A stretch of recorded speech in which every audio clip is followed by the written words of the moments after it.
इस science fiction कहानी की शुरुआत होती है एक ऐसी लेडी को दिखाते हुए जिसके बॉडी के अंदर किसी एडवांस एलियन सिविलाइजेशन ने अपने अंडे छोड़ दिए थे। ये एलियंस के अंडे बहुत ही कम समय में काफी डेवलप हो जाते हैं और आगे चलकर ये अपनी सभ्यता बनाएंगे। अफसोस एलियन से इन्फेक्टेड हुई वो लेडी तो मर गई थी, लेकिन मिलिट्री फोर्सेस के पास उसके डीएनए मौजूद होते हैं। इसीलिए एडवांस टेक्नोलॉजी का यूज करते हुए उन्होंने उस लेडी का क्लोन बना लिया। उस लेडी का नाम रिप्ली होता है और उसके क्लोन के अंदर सारी चीजें इंक्लूड की गई थी जिस तरीके से वो सोचती थी। यानी जिस तरीके से ओरिजिनल वाली रिप्ली के बॉडी में एलियन एक्स मौजूद है, उसी तरीके से क्लोन वाली रिप्ली के बॉडी में भी वो एलियंस पाए गए थे। वैज्ञानिकों ने अच्छी तरीके से रिसर्च करके उस एलियन एग को बाहर निकाल लिया, जो एक्चुअल में एक खतरनाक एलियन का बच्चा होता है, और उसे प्रिजर्व करके रखा गया। मिलिट्री फोर्सेस और वैज्ञानिकों का ये मानना था कि इनकी मदद से हम एक एडवांस सिविलाइजेशन बना सकते हैं। इन एलियंस के पास हीलिंग और प्रोटेक्शन वाली एबिलिटी बहुत ज्यादा थी। अगर इनकी एबिलिटीज हम इंसानों और सोल्जर्स के अंदर डाल दे तो हम इंसान इमॉर्टल बन सकते हैं। इन्हीं चीजों से रिलेटेड वैज्ञानिक लगातार रिप्ली के ऊपर एक्सपेरिमेंट कर रहे थे। वहां पर व्रैन और कैड नाम के दो मेन वैज्ञानिक होते हैं जो रिप्ली के एक्सपेरिमेंट की पूरी चीजें देख रेख कर रहे थे। रिप्ली भले ही क्लोन है, लेकिन वो शुरुआत से ही बहुत ही एंग्री मिजाज की होती है। कुछ पूछताछ के बहाने व्रैन रिप्ली के पास जाता है तो रिप्ली ने उसके अखरोट उड़ा दिए। इस बात से व्रैन को बहुत ज्यादा दर्द होता है, पर बाद में ऑफिसर्स आकर रिप्ली को बेहोश कर देते हैं। यानी कि रिप्ली को वहां से भागकर जाने का कोई चांस ही नहीं था। अब हमें यहाँ पर रिप्ली के बॉडी में से निकाले गए उस एलियन एग को दिखाया जाता है जो बहुत ही कम समय में काफी बड़ा हो चुका था। उसका साइज तो किसी हाथी जितना हो चुका होता है। अच्छी बात तो ये थी कि ये मिलिट्री फोर्सेस के अंडर था, नहीं तो ये तबाही मचाकर सभी को खत्म कर देता। वहां पर कड़ी सिक्योरिटी थी और कोई भी मुजरिम वहां से भाग नहीं सकता था। व्रैन, कैड और उसके सभी वैज्ञानिक साथी ये सारे एक्सपेरिमेंट बहुत धीरे धीरे कर रहे थे। इसीलिए मिलिट्री का जनरल, जिसका नाम पर्स होता है, वो बहुत गुस्सा होने लगा। उसे अपनी सेना में ये सारे क्रिएचर्स चाहिए थे जो उनके दुश्मनों पर हमला कर सके, और तो और इनके अंदर जो एबिलिटीज है वो भी एक्सट्रैक्ट करके चाहिए थी। यानी इन द सेंस उसे सारे काम बहुत जल्दी जल्दी होने चाहिए।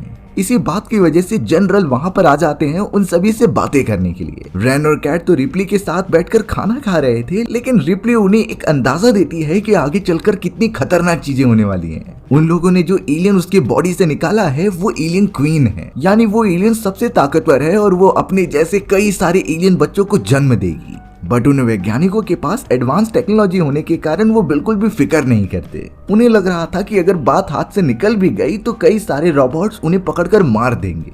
फिलहाल वो सभी रिप्ली के बॉडी से वो सारे न्यूट्रिशन निकालने पर ही ध्यान देते हैं। अब हमें उस मिलिट्री बेस स्टेशन के अंदर एक दूसरा स्पेसक्राफ्ट इंटर होता हुआ दिखाई देता है। ये स्पेसक्राफ्ट कुछ बदमाश लोगों का था जो कि सिर्फ और सिर्फ जनरल के लिए काम किया करते थे।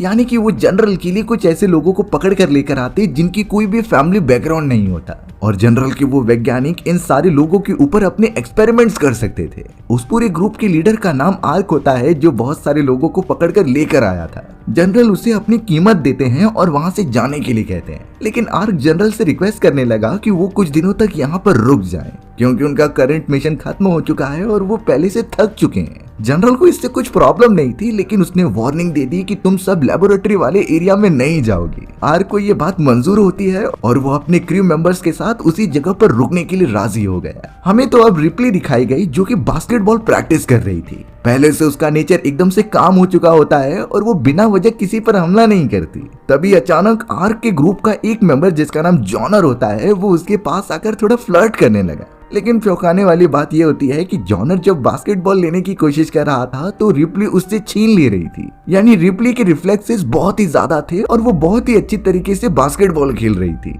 वहां पर जितने भी लोग थे वो ये सारी चीजें देखने के लिए आ चुके होते हैं। एक समय पर जॉनर रिप्ली के साथ बहुत ज्यादा फ्लर्ट करने लगा, जिस वजह से रिप्ली ने उसे धक्का देकर दूर गिरा दिया। एक दूसरी लेडी ने तो बहुत जोर से रिप्ली की तरफ बास्केटबॉल फेंका, पर वो बड़ी आसानी से पकड़ लेती है। उनके ग्रुप का एक मेंबर अब इस बात पर गुस्सा हो जाता है और रिप्ली की नाक पर मार देता है। रिप्ली को इससे कुछ दर्द नहीं हुआ, लेकिन वो पलटवार करके उसे वहीं बेहोश कर देती है। वहां पर एक सीनियर डॉक्टर मौजूद थे और हर एक टीम मेंबर रिप्ली की इस पूरी स्किल से बहुत ज्यादा खुश हो गए थे। रिप्ली वहां से जाते समय बास्केट करके जाती है और अपनी नाक से निकला हुआ खून नीचे गिरा देती है। वहां पर सभी लोग देख रहे थे कि रिप्ली का खून कोई आम खून नहीं है, बल्कि वो तो एसिड की तरफ फ्लोर को जला दे रहा था। शायद इस मोमेंट के बाद आर्क की टीम का कोई भी मेंबर उससे पंगा नहीं लेगा। हमें तो अब कैड नाम का एक वैज्ञानिक दिखाया गया जो कि उन्हीं सारे अंडे से निकले हुए एलियंस के ऊपर रिसर्च कर रहा था। वो सभी एलियंस अब काफी बड़े हो चुके होते हैं और बहुत ही खतरनाक दिखाई दे रहे थे। अच्छी बात तो ये थी कि उन्हें बहुत ही स्ट्रॉन्ग ग्लास के अंदर रखा गया था जिसमें से कोई बाहर नहीं निकल सकता।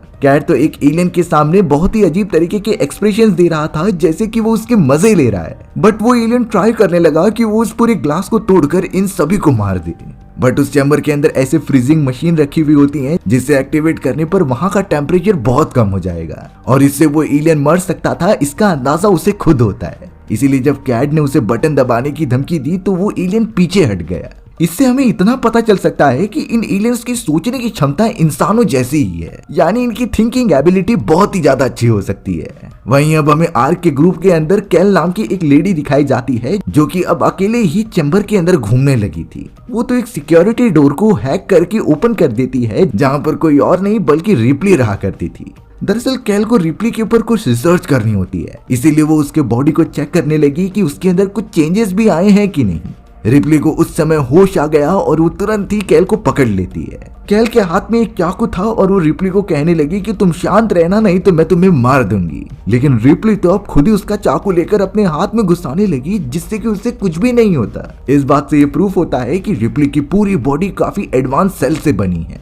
ये ऑब्वियस बात थी क्योंकि रिप्ली उस डीएनए से बनाई गई होती है जो पूरी तरीके से एलियन इनहेरिटेड था, यानी उन एडवांस एलियंस की सारी एबिलिटी रिप्ली के बॉडी में मौजूद है। अब वहां अलार्म सिस्टम बजने के कारण बहुत सारे सोल्जर्स आ जाते हैं और कैल को पकड़ लेते हैं। सोल्जर्स तो अब आर्क और उसकी टीम पर गुस्सा हो रहे थे क्योंकि एक रूल उन्हें साफ बताया गया था कि लेबोरेटरी और किसी भी चीजों को छूने की कोशिश मत करना। उनकी टीम ने तो अब ये रूल ब्रेक कर दिया है, इसीलिए वो सोल्जर्स चाह रहे थे कि ये सभी वापस लौट जाएं। यहाँ तक कि वो तो कैल को सजा भी देने वाले थे, बट कैल के सभी साथी ऐसा बिल्कुल भी नहीं चाहते। वो तो उल्टा अपने दोस्त को बचाने के लिए उन सोल्जर्स पर हमला करने लगे। एक एक करके वो सोल्जर्स को मार रहे होते हैं जैसे कि वो उसके दुश्मन हैं। और अब शायद आर की टीम का गोल चेंज होकर ये बन चुका है कि इस पूरे कमांड सेंटर पर कब्जा किया जाए। उन लोगों ने सामने मौजूद सोल्जर्स को तो खत्म कर दिया था, लेकिन सबसे बड़ा खतरा तो चैम्बर में मौजूद है जो अब बाहर निकलने की तैयारी कर रहा है। चैम्बर के अंदर तो हमें 3 एलियंस दिखाए जाते हैं जो गैंग अप करके तीसरे वाले एलियन को जान से मार देते हैं। अब तीसरे वाले एलियन की बॉडी पूरी तरीके से फटने के कारण उसका पूरा एसिड फ्लोर पर गिरने लगा।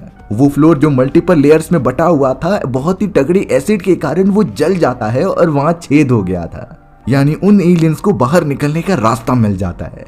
कैट को जब ये पता चला तो वो तुरंत ही वहाँ का टेम्परेचर कम करने लगता है, बट अफसोस अब काफी देर हो चुकी थी। एलियंस वहां से निकल गए होते हैं। कैट भी अब चैम्बर के अंदर जाकर उस छेद के अंदर देखने लगा तो वो बहुत ही गहरा होता है, बट अगले ही मोमेंट में एक एलियन ने उसका सर पकड़ा और अंदर खींचकर मार दिया। उन खतरनाक एलियंस के पास नुकीले दांत से लेकर पंजे होते हैं जिससे कि वो किसी की भी बॉडी फाड़ सकते थे। अब इस पूरी बात का अंदाजा रिप्ली को लग चुका होता है क्योंकि एट द एंड वो भी उन्हीं के डीएनए से बनी हुई थी। अब यहाँ जनरल को जब पता चला कि आर्क की टीम ने बगावत कर दी है तो उसने अपने बाकी सोल्जर्स को उन पर हमला करने के लिए कहा। एलियंस आजाद हो चुके थे, इसका अलार्म भी जारी कर दिया जाता है जिससे कई सोल्जर्स चाह रहे थे कि वो यहाँ से निकल जाए। उन्हें पता था कि ये एलियंस कितने खतरनाक हो सकते हैं। एक सिक्योरिटी ऑफिसर जब उसी चैम्बर में से गुजर रहा था तो एलियन ने वहाँ का टेम्परेचर कम करने वाला डिवाइस एक्टिवेट कर दिया जिससे वो पूरी तरीके से जमकर वहीं खत्म हो जाता है। हमें तो कुछ सोल्जर्स वहां से स्पेसशिप लेकर जाते हुए भी दिखाई दिए। एक स्पेसशिप तो चली जाती है बट दूसरे स्पेसशिप के अंदर एलियन घुस चुका था। उसने अंदर मौजूद सारे ऑफिसर्स को बहुत बुरी तरीके से मार दिया। जनरल को यह पता था कि स्पेसशिप के अंदर एक एलियन मौजूद है, इसीलिए अब स्पेसशिप के लॉन्च होने से पहले उसने वहां पर ग्रेनेड फेंक दिया। स्पेसशिप जैसे ही दूसरी तरफ जाती है तो ब्लास्ट हो गया था और वो एलियन भी मर जाता है, पर शायद वो बहुत अनलकी था। दूसरा एलियन वहीं कहीं घूम रहा होता है जिसने कि जनरल और उसके बचे हुए ऑफिसर को भी मार दिया। अब एक चैम्बर में बैन नाम का एक आदमी जिसका पूरे पैर पैरालाइज हो चुका होता है, उसके ऊपर की तरफ एलियन घूम रहा होता है, इसीलिए बैन ने उसके ऊपर फायर किया। एलियन को काफी चोट लगी थी जिससे कि उसका ब्लड नीचे गिरने लगा जो काफी ज्यादा एसिडिक होता है। इस बात से बेन को बहुत ज्यादा दर्द हो रहा था और वो मल्टीपल फायर भी करने लगा।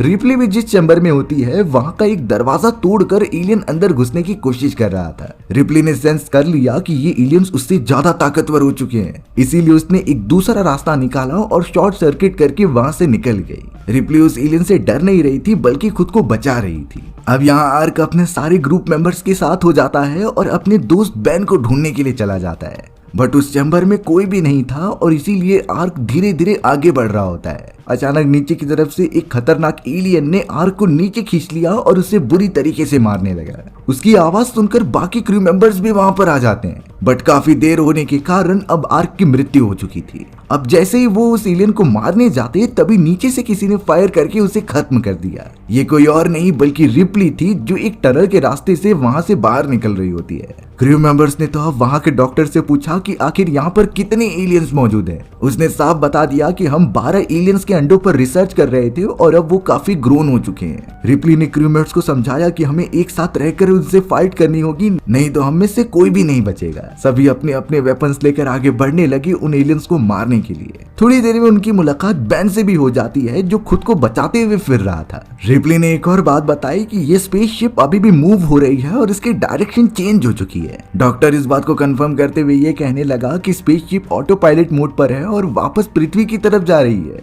ये डिसीजन जॉनर और उसकी टीम को बिल्कुल अच्छा नहीं लग रहा था, क्योंकि अर्थ अब बिल्कुल इंसानों के रहने लायक नहीं रह गया है। इसीलिए अब उन्हें कोई दूसरा ऑप्शन देखना होगा जहां पर वो बड़े आराम से रह सके। रिप्ली तो अब उस पूरे ग्रुप के साथ उस जगह को एक्सप्लोर करने लगी और वहां के एक्सपेरिमेंट्स के बारे में पता करती है। रिप्ली जब उस चैम्बर को एक्सप्लोर कर रही थी तब उसे पता चला कि यहाँ पर बहुत अजीब तरीके के एक्सपेरिमेंट्स किए गए हैं। यानी उसी एलियन डीएनए की मदद से वैज्ञानिकों ने अलग अलग तरीके के क्रिएचर्स निर्माण किए थे, लेकिन उसमें से बहुत सारे एलियंस की बॉडी एकदम बेकार हो चुकी होती है, यानी वो एक्सपेरिमेंट सक्सेसफुल नहीं हुआ था। लास्ट एक्सपेरिमेंट वाला डीएनए तो अभी भी जिंदा होता है और बहुत बुरी हालत में होता है। रिप्ली ने अब तुरंत ही उन पूरी जगह को डिस्ट्रॉय कर दिया ताकि उसकी मदद से कोई और अलग टाइप के एलियंस पैदा न हो सके। उन्हें खत्म करने के बाद अब जल्द से जल्द यहाँ से निकलना होगा, क्योंकि वो एलियंस अब ताकतवर होते जा रहे हैं और अगर जितना समय उन्हें दिया जाएगा तो वो अंडे देकर और ज्यादा पॉपुलेशन बढ़ा लेंगे। कैल और उसके क्रू मेंबर्स ने तो सीनियर डॉक्टर को भी अपने साथ ले लिया, क्योंकि यहाँ की बहुत सारी सिक्योरिटीज की जानकारी उसके पास थी। सबसे पहले उन्हें यहाँ से बाहर निकलने का रास्ता ढूंढना होगा, तो सभी एक अंडर वाटर एरिया से दूर जाने की बात करते हैं। बेन के पैर एकदम पैरालाइज थे, इसीलिए वो जॉनर की खुद को अटैच कर लेता है, जिससे पानी में आगे बढ़ा जा सके। धीरे धीरे रिप्ली द्वारा बताए गए रास्ते पर सभी आगे बढ़ रहे होते हैं और वहां से निकलने का रास्ता ढूंढते हैं, लेकिन थोड़े ही समय के अंदर 2 खतरनाक क्रिएचर्स उनका पीछा करने लगे थे। जॉनर ने तो उनमें से एक को शूट करके मार दिया था, पर एक बचते हुए उनके पास आ गया। उस एलियन ने तो एक क्रू मेंबर को पकड़कर उसकी जान ले ली होती है और उसकी पूरी बॉडी अलग कर दी थी। बाकी सारे लोग रिप्ली की मदद से उस दूसरे चैम्बर में चले जाते हैं जहां से शायद निकलने का रास्ता था। एक ओपनिंग उन्हें दिखाई तो देती है, पर उसके ऊपर कुछ मेम्ब्रेन लगी हुई थी। जैसे ही वो उसके ऊपर गए तो पता चला कि यहाँ पर उन एलियंस ने काफी सारे अंडे दिए हैं और उन्हीं अंडों में से एक क्रिएचर इवॉल्व होकर बाहर निकल जाता है और रिप्ली के चेहरे पर चिपक जाता है। रिप्ली यहाँ पर किसी भी तरीके से पानी में जाकर उस अंडे को अपने शक्ल से बाहर निकाल रही थी। दरअसल ये अंडे किसी भी इंसान को अपना होस्ट बनाते थे ताकि वो उनके बॉडी में इवॉल्व हो सके, लेकिन रिप्ली तो खुद एलियन डीएनए से बनी हुई थी, तो वो उस अंडे को निकाल देती है। अब बाकी क्रू मेंबर्स वहां पर एक धमाका करते हैं, जिससे जितनी भी एक्टिवेटेड अंडे होंगे वो डिस्ट्रॉय हो जाएंगे और इन सारे एलियंस की क्वांटिटी जितनी ही कम हो उतनी ही अच्छी बात है। सभी अब जल्द से जल्द एलियंस से बचते हुए उसी सेफ रास्ते से बाहर निकलने लगे। चौंकाने वाली बात तब होती है जब उस सीनियर डॉक्टर ने कैल को गोली मार दी और उसे पानी में फेंक दिया। बेचारी कैल तो सिर्फ उसकी मदद करने की कोशिश कर रही थी। बाकी लोगों को जब ये पता चला तो वो सीनियर वैज्ञानिक के ऊपर हमला करने लगे। वो सभी लैडर से ऊपर चढ़ रहे होते हैं, लेकिन एक एलियन अभी भी उनके पीछे था। उस एलियन ने एक क्रू मेंबर के ऊपर तो एसिड ही फेंक दिया होता है, जिससे उसका पूरा चेहरा ही जल गया। लेकिन जॉनर और कई सारे साथियों की एक साथ फायर करने की वजह से वो एलियन नीचे गिरने लगा। बेन यहाँ पर जिस आदमी के पीठ पर बैठा हुआ था उसी के पैर को एलियन ने पकड़ लिया होता है। उस दूसरे क्रू मेंबर को पता है कि अगर वो नहीं छोड़ेगा तो एलियन बेन को भी मार सकता था, इसीलिए उसने तुरंत ही अपनी बेल्ट ओपन कर दी और एलियन उसे खींचकर लेके चला गया। वहीं दूसरी तरफ रिप्ली ने एक सेफ चैम्बर को ओपन कर दिया होता है, जिसके अंदर वो सभी को बुलाने लगी, लेकिन गेट ओपन करने के बाद उनके सामने कैल आ जाती है। रिप्ली जब उसके पास जाकर देखने लगी तो कैल के बॉडी पर जहां गोली लगी थी उस जगह पर लिक्विड बह रहे होते हैं। इससे ये साफ क्लियर हो गया कि कैल कोई इंसान नहीं बल्कि एक एंड्रॉइड रोबोट है। कैल ने अपने बारे में अब सब कुछ बताया कि किस तरीके से उसे यहाँ पर रिसर्च के लिए भेजा गया था। उसके ऑर्गेनाइजेशन वाले जानना चाहते थे कि इस जगह पर किस टाइप के डीएनए के एक्सपेरिमेंट हो रहे हैं और आखिरकार ये इंसानियत के लिए खतरा बन सकते हैं कि नहीं। रिप्ली कैल की कंडीशन को समझती है और उसे एक चैम्बर में लेके जाके बातें करने लगती है। कैल तो अब खुद के सिस्टम को स्पेसशिप के मेगा कंप्यूटर से ज्वाइन करती है और उसकी स्टेटस पता करती है।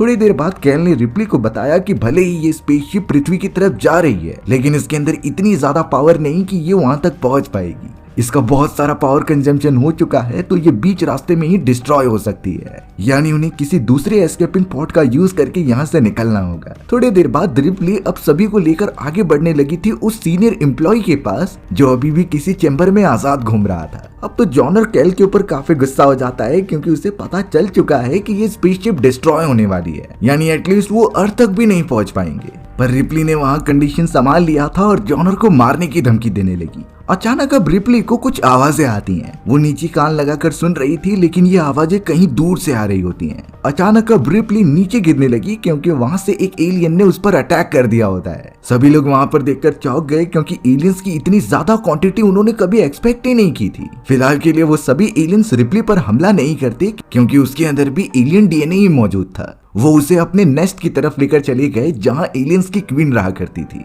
बाहर की तरफ जॉनर अपनी टीम के साथ आगे बढ़ ही रहा होता है, तभी वो सीनियर साइंटिस्ट वहां आकर कैल को पकड़ ले रहा था। ये बात किसी को नहीं पता होती कि उनमें से एक क्रू मेंबर इन्फेक्टेड हो चुका था। इतने टाइम से उसके बॉडी में एलियन पनप रहे होते हैं, तो थोड़ी देर बाद उसके बॉडी में एलियन बाहर निकलने लगता है और वो सीधा हमला करने बढ़ पड़ा सीनियर साइंटिस्ट के ऊपर। एलियन भले ही छोटा था, पर वो बाहर निकलकर उस सीनियर साइंटिस्ट को मारने लगा। बाकी क्रू मेंबर्स बिल्कुल भी रिस्क नहीं ले सकते थे, इसीलिए उन्होंने अपनी गन निकाली और उन दोनों को ही शूट कर दिया जिससे कि कोई खतरा ना हो। यानी कैल की जान बाल बाल बचती है।